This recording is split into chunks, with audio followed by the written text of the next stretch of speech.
Is a quick-acting, effervescent mineral salt laxative made especially to get after both of these conditions at once. That's why it is particularly effective, ladies and gentlemen, because Sal Hepatica not only removes accumulated waste through laxation, but besides, it also counteracts that acidity. So just put 2 teaspoonfuls of Sal Hepatica in a glass of water and drink it. You'll soon be feeling alert, alive, feeling that there is a Santa Claus. If you'll just remember Sal Hepatica for the smile of health.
Van Steeden and the Ipana Troubadours have just played Limehouse Blues.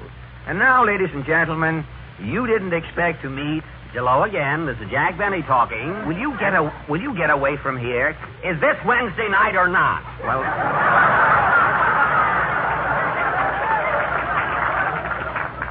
As I was saying, ladies and gentlemen, tonight... You didn't expect to meet... Whom, Fred? Well, right in back of this radio studio on the Warner Brothers lot here, Harry, there's a gentleman who operates a lunch wagon. Mm-hmm. Day and night, he is a veritable tornado of chopped meat and onions, for he is a genial Merlin who assembles hamburgers at an instant's notice for his customers. And his customers, Harry, are only movie and radio celebrities. Now, I think a man who works untold hours to help radio and movie favorites fend off malnutrition has an odd profession. He certainly has, Fred. Well, I've invited him to jump out of his frying pan into our fire this evening and see how it feels to be grilled himself. And so then, ladies and gentlemen, tonight I know you didn't expect to meet Mr. Willie King. Willie, you always make all of us feel at home at your lunch wagon, and Harry and I want you to feel at home here with us tonight. Thank you, Mr. Allen. I'll do my best. Well, first of all, do you just operate this one lunch wagon in back of the studio? No, I have 6 wagons altogether. Where are the other 5 touring cafes? They're in a garage. I only use them for special occasions. For banquets, weddings, and things like that, you mean? No, when Warner Picture companies go on location, I send out my trucks to serve lunch to the actors and mechanics. I see. You have the location concession. Right. I'm the only lunchman with the exclusive concession at the studio. You haven't any competition then? Well, there's one fella running a freelance lunch wagon, but he can't muscle in on my territory. A freelance lunch wagon? It isn't that fella they call Tomaine Sam, is it? I won't mention any names. Why should I advertise a competitor? You're right, Willie. Well, tell me, has your lunch wagon ever been in any of the Warner pictures? Yes. At the one you eat was used, I'm a fugitive from a chain gang. It was in I'm a fugitive from a chain gang, huh? Well, how did it scream? For not being made up and considering it's a wagon, it looked pretty good. Well, you ought to paint your wagon red, Willie, and be ready for Technicolor. You think it's a bad idea? I think it's a good idea. But say, there's one... don't mind my voice tonight, Willie. I'm taking voice lessons from Andy Devine's teacher. It's just having effect. But say, there's one question I forgot. I should have really asked you first, Willie. How did you get into this a la carte cafe business? Well, years ago, I used to be in picture business. Uh-huh. Now it comes out. You were an actor, huh? No, I was assistant director with Larry Seaman in silent pictures. What was the last picture you worked on? The Wizard of Oz. Were there any actors who are stars today in The Wizard of Oz? Clark Gable was an extra in that picture. He carried a spear. I wonder what ever became of that spear. I wouldn't know. Naturally, but how did you happen to work yourself up from assistant directing to owning a lunch wagon? Well, when the talkies came in, I asked Jack Warner to give me the lunchroom concession at his studio. And Jack Warner did, huh? Yes, Fred, that was 12 years ago, and thanks to his kindness, I've been in business ever since. Well, I imagine, Willie, that during the past 12 years, you have sold a sandwich to practically every big star on the Warner lot. Yes, I've known them all. And you're acquainted with all of the Warner stars today, of course? Oh, yes, Dick Powell, Joan Modell, Edward G. Robinson, Andy Devine, Pat O'Brien, Leslie Howard. What does Leslie Howard usually have for lunch? Kippers and crumpets? No, Mr. Howard generally has coffee and donuts. Well, confidentially, Willie, have you ever caught Leslie Howard dunking? Well, one day... Now, wait for your laugh, Willie. Wait for your laugh. That's right.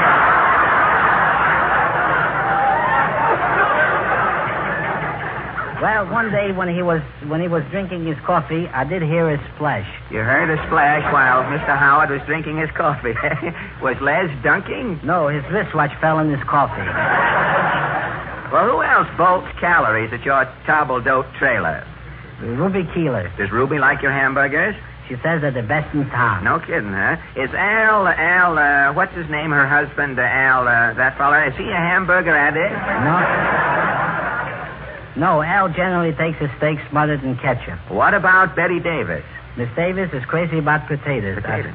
I've seen her order fried potatoes and potato salad on the same plate. I imagine you treasure the mental picture you have of Miss Davis's potatoes among your starchy souvenirs, Willie. There's no time for sentiment when you're running a lunch wagon, Fred.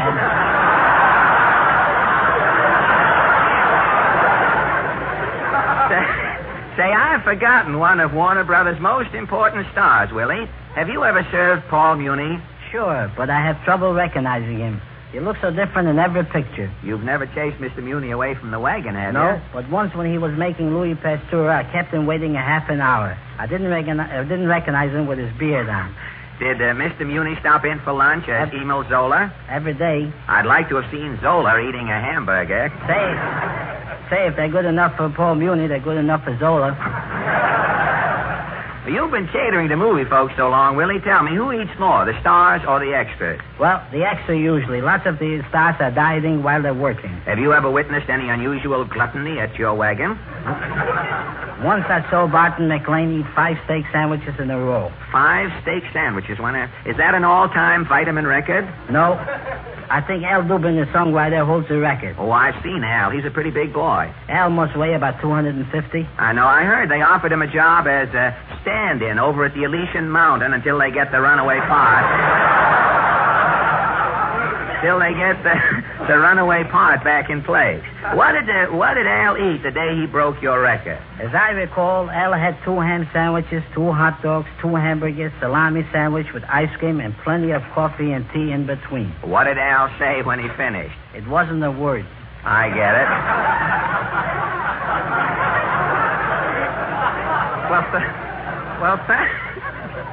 Well, thanks, Willie, for giving us this opportunity to put on our optical napkins and take a peek behind your mound of chopped steak and onion. It's been a pleasure, Fred. You like the radio business, eh? It's not bad. You don't have to wear an apron.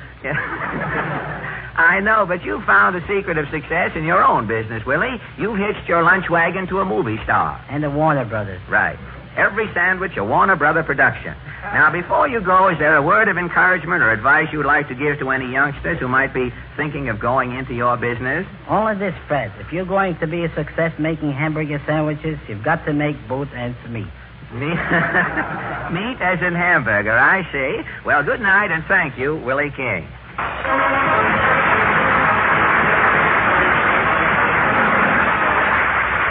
Now, ladies and gentlemen, the King's Men. Tonight the boys sing Nobody Loves a Riveter But His Mother. Hammer away, boys.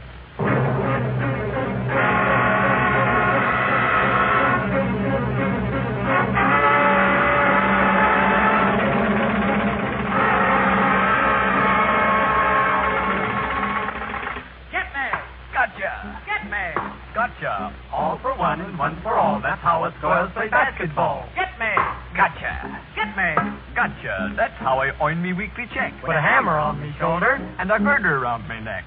Hey, you guys, look at that swell dame down below. There she go. Get me. Hey, how do you get that hitting me there with a red-hot rivet? Oh, look what you're doing, you clumsy boo. Oh, I'm fed up with this lousy job anyhow. Why? A girl can love a sailor, a butcher, or a tailor, but nobody loves a riveter but his mother. A girl can love a plumber, or some guy even dumber, but nobody loves a riveter but his mother.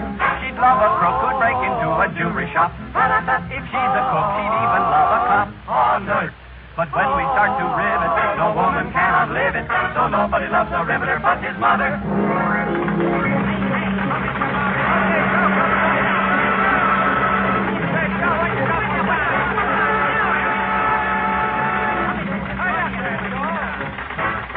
A girl can love an actor, a lawyer, or contractor, but nobody loves a riveter but his mother. But nobody loves a riveter but his mother. King Solomon, 10,000 wives, all paid his rent, and each one paid 0.1%. Oh, for goodness sake. But when we start to rivet, no woman cannot live it, so nobody loves a riveter but his mother. Get me. Gotcha.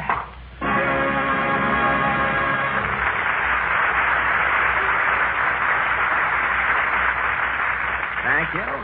Our next guest, ladies and gentlemen, Mr. Eugene Lester. Mr. Lester is not a soloist by profession. Gene is the official candid cameraman for the popular radio magazine, The Radio Guide. Gene, you're out here in Hollywood doing candid camera work on some of the radio shows, aren't you? Yes, Fred, I've been shooting all the shows originating from the West Coast here.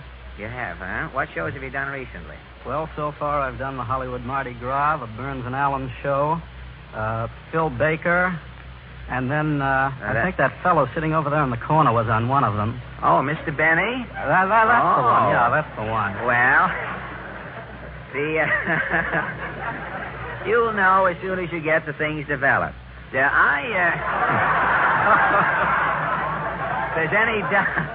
If there's any doubt as to what's been going on, Gene, in your camera, as soon as you get the scripts developed, you can let us know. When are these going to be in, these pictures you've been snapping? I saw you taking some in our dress rehearsal today. When are they going to be in Radio Guide? Well, these pictures that I've taken today will be in your issue of Radio Guide on January 7th. January 7th, That's huh? right. And you do, I heard you humming at your work, the other day, and that is the reason why we've sort of invited you to carol for us this evening, Gene. Do you do much singing ad libitum besides your camera work? Well, I do a lot of singing in the darkroom where nobody can hear me. Well, that's... But tonight you're going to come right out with the lights on and see what happens, huh? Do you prefer photography to singing? Well, they sort of both work hand in hand. Well, they do in a way at that. The only difference is that a photographer would be apt to tell other people to look out for little birdie, whereas the singer would have to look out for the little birdie himself.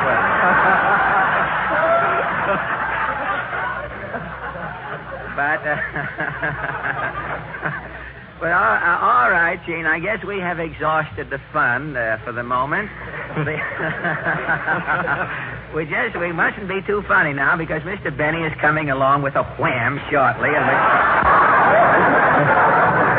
What are you going to sing, Gene? Well, there's a new tune called Rosalie that seems to be pretty popular today. Rosalie from the picture of the same name? That's right. All right, Rosalie, thank you.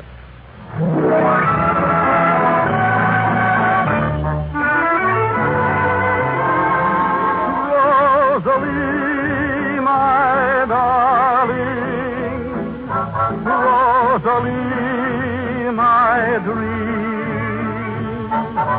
Since the night when stars danced above, I'm oh